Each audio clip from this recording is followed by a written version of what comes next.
business, paying for dates. Gen Z test gender norms. When it comes to romance, young people tend to follow same rules as their parents.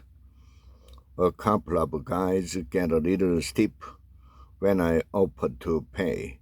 You can tell they are not comfortable with that idea. During a recent dinner at a Koiji bar in New York City, I was confronted with an age-old question about gender norms. Over bowls of ramen and sips of gin cocktail, my date and I got into a debate. Who should pay for date?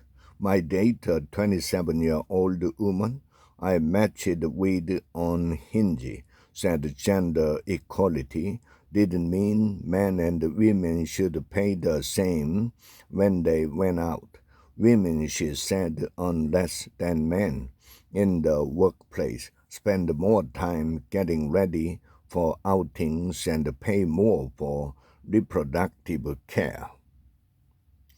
When the date had ended, we split the bill, but our discussion was emblematic of a tension in modern dating.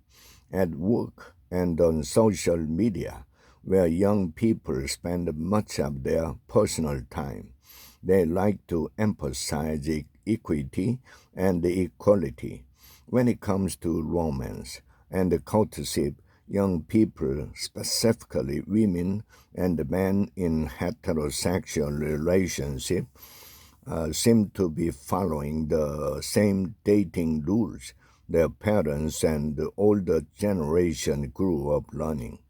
Contemporary research, popular culture, and conversation I had with more than a dozen young Americans suggest that a long-standing norm still holds true. Men tend to foot the bill more than women do on date, and there seems to be an expectation that they should. Who pays on the first date?